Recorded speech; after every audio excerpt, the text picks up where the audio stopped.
One thing that I hope people can appreciate is that we made Venom and every other film that I wrote and directed on basically a zero budget. There was no social media back then, and there was no YouTube. You couldn't just make a trailer and hope to crowdfund your project. There was nowhere to post your trailer, and crowdfunding websites weren't even a thing yet. You had to design a website and hope you could afford enough bandwidth so the site wouldn't crash after a dozen people watched the trailer on your website. Almost every indie film decades ago was shot in 4:3 ratio, and a Canon XL1 was still considered a very good camera. I was so fortunate to find amazing actors who believed in the stories I was telling and the scripts I had written, because without them, as well as my wonderful crew, none of this could have ever happened. Kent Jones, seen here and also towards the end of this video, is the reason we were able to have the world premiere of both Star-Crossed and Venom be sponsored by 92.5 KOMA in Oklahoma City. He and I talked years ago about creating a website where trailers could be posted and where actors could upload their demo reels instead of having to mail DVDs. Or actually, back then, people were still mailing VHS tapes. We were going to call it demoreels.com. And then about 3 months after we had this idea, yep, you guessed it, YouTube came out. So that was the end of that idea.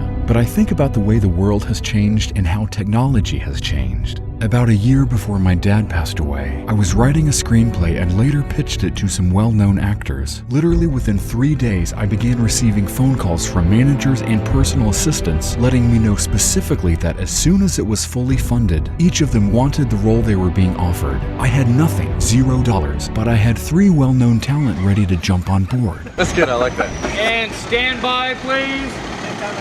And relax. One manager let me know that, at the time, this person was also being offered a major studio feature, but that if I could get mine financed, they were ready to turn down the studio feature because they liked our script better. So while I have extreme confidence in myself as a writer and director, I know the one thing that has always held me back is money. Can you bring the clipboard and a pen with the group release and bring it out to the corner? I've always been so proud of the things we were able to achieve with no money at all. I can only imagine what we could accomplish with a fully funded feature film so we could shoot it in my home state of Oklahoma under a union contract.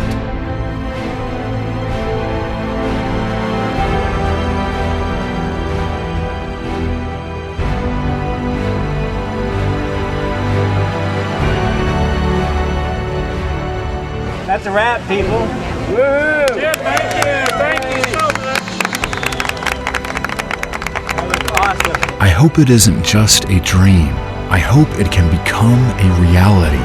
There's something so magical about seeing a crew come together where every person brings a unique skill set to the table, becoming a well-oiled machine and creating not only memorable viewing experiences, but once-in-a-lifetime working experiences is something I will never take for granted.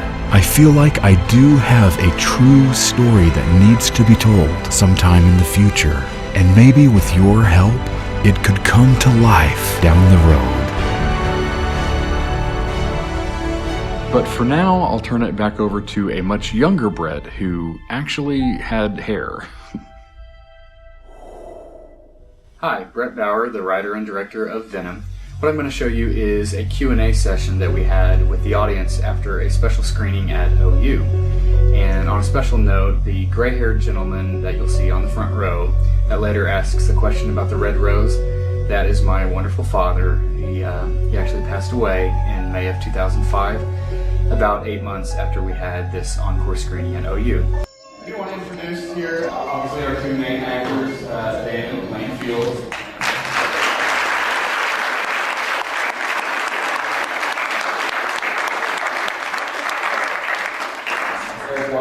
Philip, Monty Wilson, art director and lighting design, Wes Davis, website design and sound, and Brenda Meyer, production assistant. The rest of our cast, the little girl, Tiffany McManus, she lives in the Dallas area, and then the wife, Jessica Johnson, she lives in Tulsa. Anyway, so I thought I'd give you all a little bit of backstory on how this film came to be. It started years and years ago. About 7 years ago, when I was in college, I was getting ready for a theater audition, and I needed an audition model, and I couldn't find one I liked, so I decided I was going to write one. So started is with Damon's nightmare monologue, as I call it. That's really when the whole story took off. I started to let people read it, get their impressions, but I would never let anybody read the ending. So when we premiered this film back in April, less than 10 people knew what the ending was. Some of our crew didn't even know what the ending was if they weren't there for every day. And then it was about, I think it was spring of 2002, I started reworking it as a screenplay. Had auditions June 2003. Finding these two guys right here was just about the best thing that happened with this film. The first time we did a read-through, after we had the auditions and we cast the film, they still didn't really know what was going on. And close the books, close it, put it down. I'm like, don't look at the next page. We got to talk. We got to, you know. So we talked about the story and just seeing if they were following it, and sense of where it might be going. And we talked a lot about the dialogue and how it's such a word play. There's so much power in the words that each one uses that they take what the other one said and use it against them. And different lines keep coming back. And we talked a lot about that. They kind of picked up that the dialogue mirrors itself, which is really important to have the auditions long before I wanted to shoot, because I wanted these guys to have the scripts for 3 months. I didn't want to open it up to anybody, cast, crew, anybody wants to talk about the process or any interesting stories behind the scenes.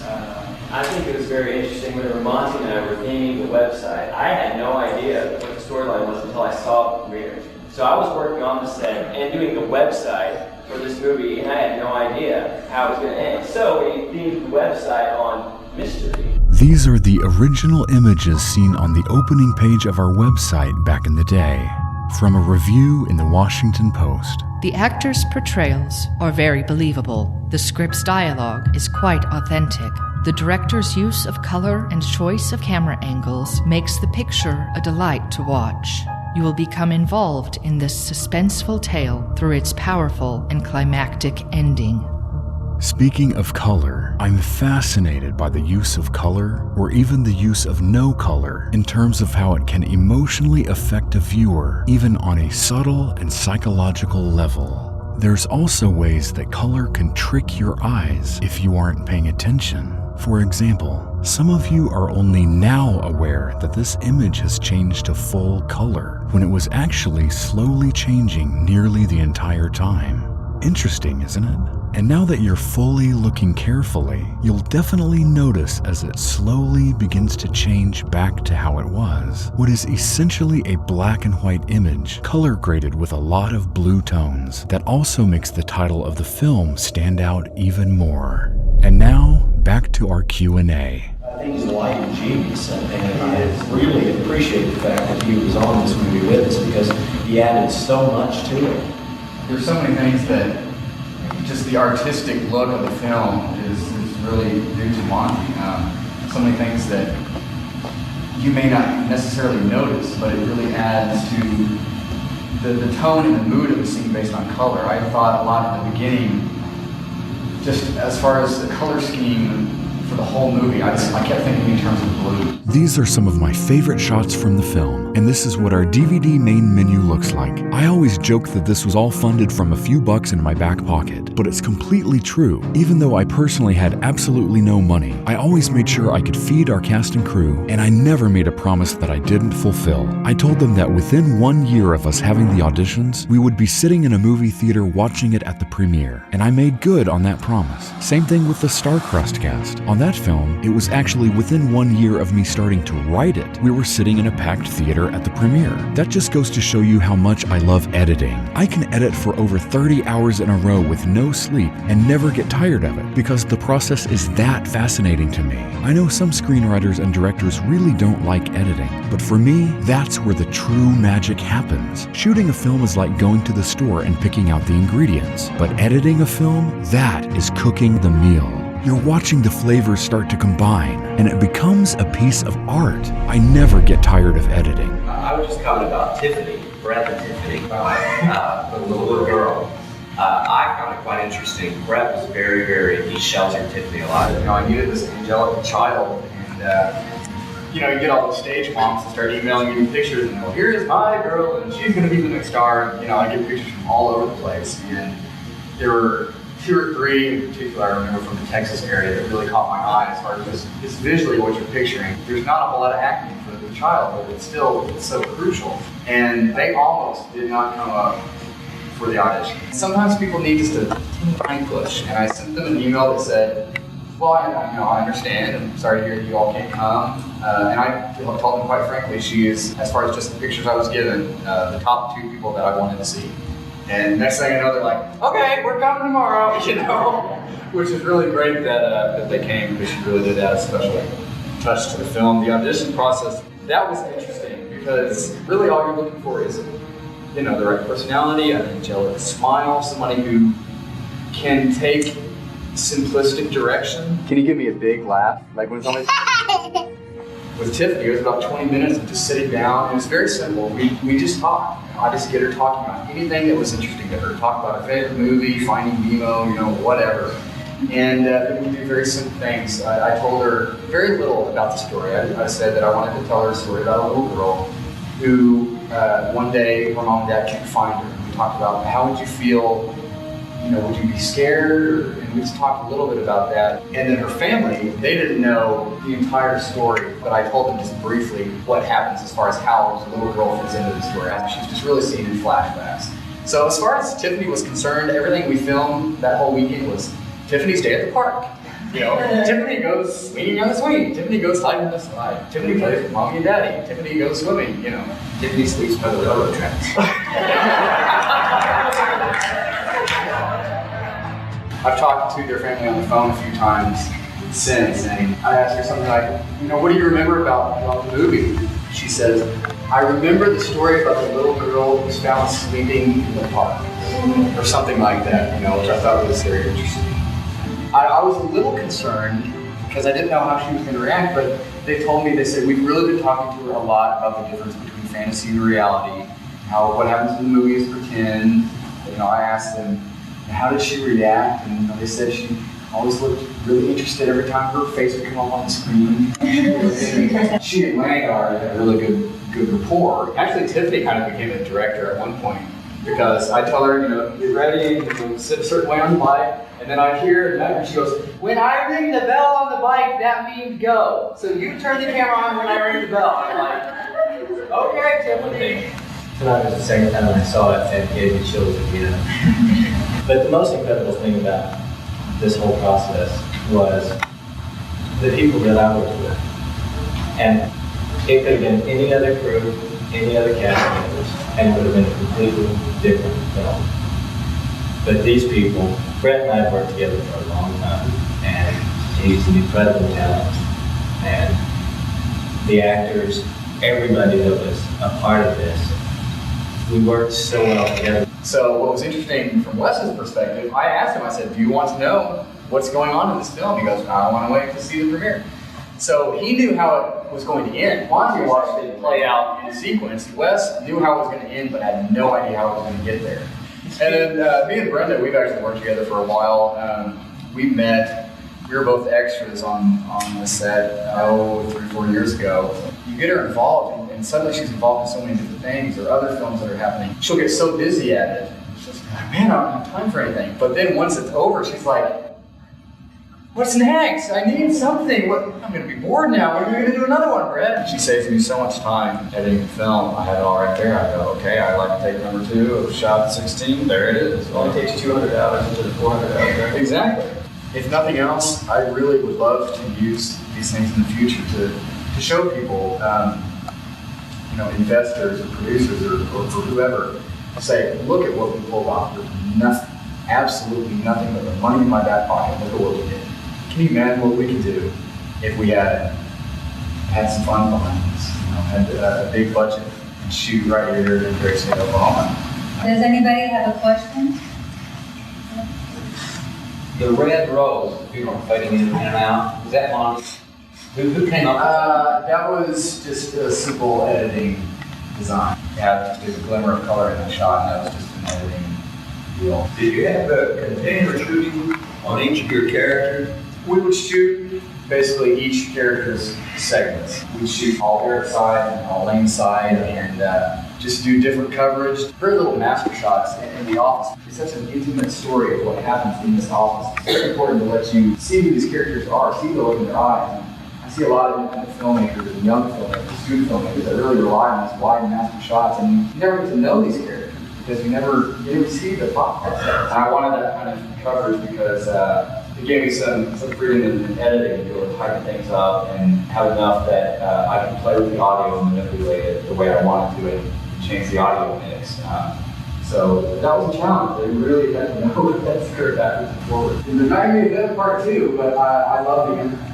I mean, questions. I don't even, in my mind, answer them because it's fascinating for me to think, I wonder what happens next. You realized that you wanted the guy to be talking to a psychiatrist. Did you do a lot of study about psychiatrists and how they psychobabble? Surprisingly, no. I mean, no, I've never been to therapy. People ask me, so what? I mean, have you been to all these therapist offices or what? No, I really just, I was just so fascinated with the setup and the dialogue that I wanted it to be as believable as it could be, and there's a lot of information that is given through flashbacks or given visually that you don't ever spell it out. Blah, blah, blah, audience, here you go, and throw it in your lap. I wanted to give people time to think and be trying to piece the story together. How do you go about finding cast members and crew? Because in my work, I've run into a lot of trouble with finding cast. The first thing I did a few years ago with Starcross was started contacting talent agencies. With Starcross, I've been talking myself out of it for so long because I didn't want to start with a film that was going to be completed. So I had an email already that I was going to send to some casting directors and email film groups. And I saved that message for about 2 or 3 weeks because I knew once I hit that send button, I couldn't change my mind. That's it. That's what was going to happen. And so with Starcross, I finally sent that out, and within days, I couldn't believe it. I got responses from actors all over the country. But it's a process. I was only looking for one role because having started to write this back in 1996, I always wanted to play Nathan. So one credit I give to Lane is the fact that after the callbacks, I didn't even want it anymore. I was like, this is my cast. This is the right combination. And so all I was looking for a Philip. And so I had these callbacks, and finally we narrowed it down with these 2 guys. We did a lot of emotional exercises because it is such a heavy script. You have to know that you've got guys that pull it off.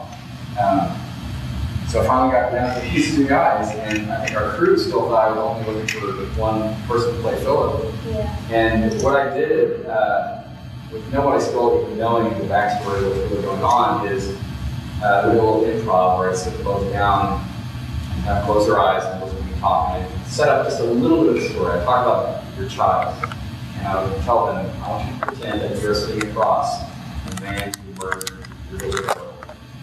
You're sitting in the same room, you're 5 feet away from them. I want you to look me right in the eyes, and I want you to tell me whatever you say to this person. I don't care what it is. You want to scream, cry, come over and strangle me, I don't know, whatever you feel, just do it. And because I was looking for something very interesting here. Number one, how they would respond to that, and how I could turn the tables on them. Get them in that emotional place where they're talking about this child, and they're both moved by this experience. And then I tell them, close your eyes, switch it, you're the killer. You're sitting across from your father now, and you have to look this guy in his eyes, and you have to try to explain why we did this.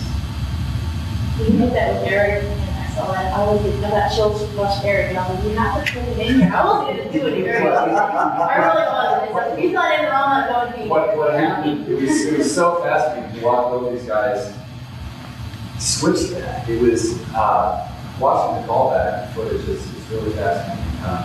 They both were able to just turn the tables and go instantly from the emotional place of his father to now to the other guy. They're trying to counteract their actions. And he said something to the effect of, it doesn't matter who, doesn't matter where, if you want it to happen, it can happen. I don't understand why. But it was nothing personal that had to happen. And that's it. And he stared at me. stare me down. I mean, it was really chilling. And finally, I started asking questions. You know, I was like, do you feel guilty for what you've done? The amount of time you would take to simply say the word no was so fascinating. So, you have any remorse? It took probably 20 seconds, and you can see it in his eyes. He's really thinking about it. And he enjoyed the fact that he said it. I said, would you do it again? He said, if I wanted to. And it's really chilling. I said, will you do it again? He goes, probably.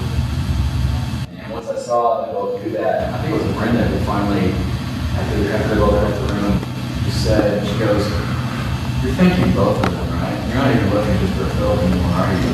And I said, no, you got it. Well, thank you very much for coming, and we hope you enjoyed this evening. We certainly did. Thank Brett and all the cast and crew for coming tonight. In closing, I would just like to say that as we were getting ready for the premiere, and I really wondered how people were going to react to the story.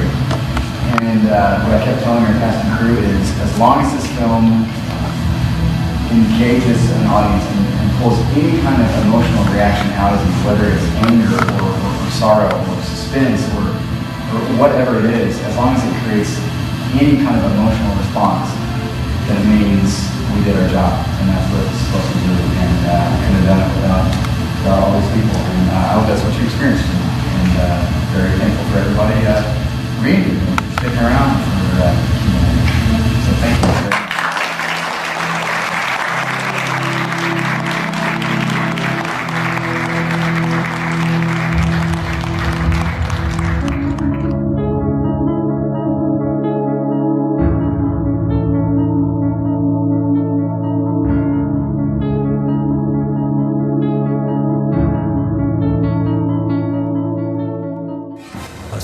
To be told, a twist you can't forget, and an ending that will leave you breathless. This is the drama that will have people talking. From the director of the hit film Star-Crossed comes a chilling tale of human behavior. Venom, a Brett Bauer film.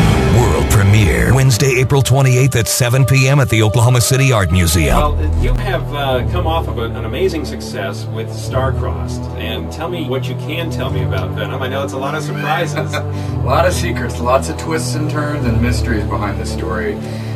What I can tell you is a therapist and a patient, they meet one night in a bar, and they chit-chat, have a few drinks, and decide that they're going to meet the next week for a therapy session. And from there, that's about all I can tell you. Okay. A lot of interesting twists and turns, and an ending that will, it's going to linger in your memory long after the movie's over. Well, I've been hearing the promos for it, and it sure sounds intriguing. It's going to be really exciting, and it's neat to see the quality of film you came out with Star-Crossed. It was so much fun. So it'll be really fun to see Venom. And I know Eric, who plays the psychiatrist. Eric Wyatt, yes, he plays the role of Philip, and then we have another local actor, Lane Fields, plays Damon. And they're both incredibly talented actors, and they did a great job with this. We also have actress from Tulsa, Jessica Johnson, and 4-year-old little child actress, Tiffany McManus from the Dallas area. She adds a very special touch to the film. Brad, I'm really excited to see the film tomorrow night. World premiere. Good luck to you, and I hope you win as many awards or more as you continue your award-winning career. Look forward to it. Thank you, Brett, for coming by.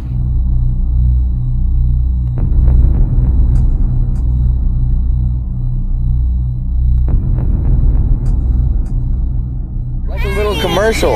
What you reading there? Why, it's Venom, a one-act play by Brett Bauer. And note that my name is in this. Okay, now you gotta tell us how it is. I liked it. You know, Brett, your mom and dad both blamed each other.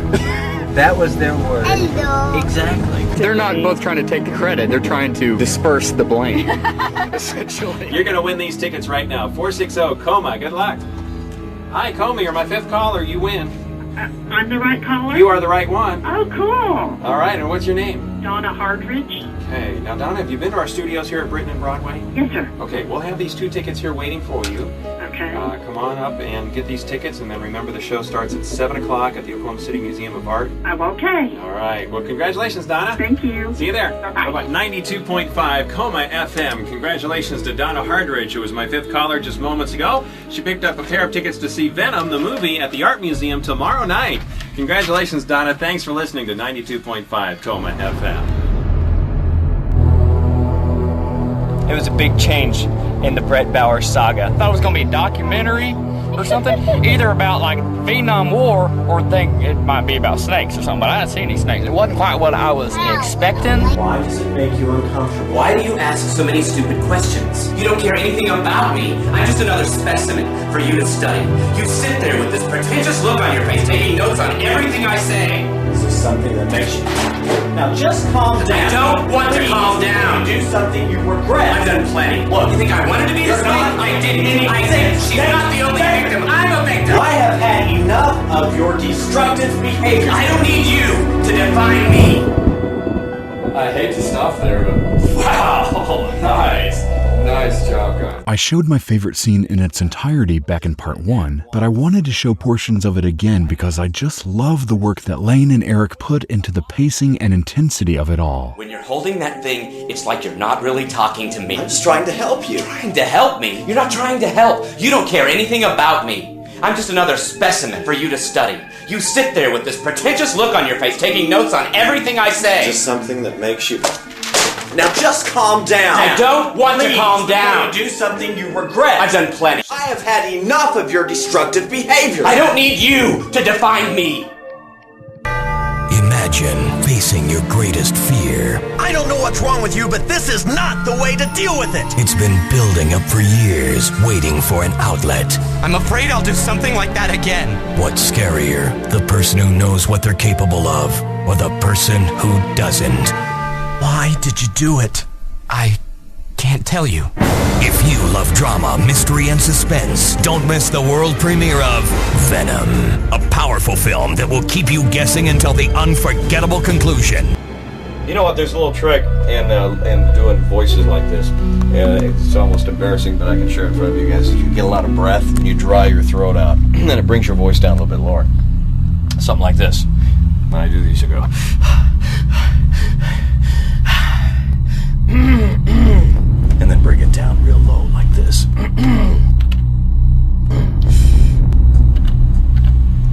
One doctor, one patient, one question. Something like that. Venom. Our documentary will conclude with next week's episode, which will also include a sneak preview of something that's next. Or at least what I'm hopeful could be next for us to be working on.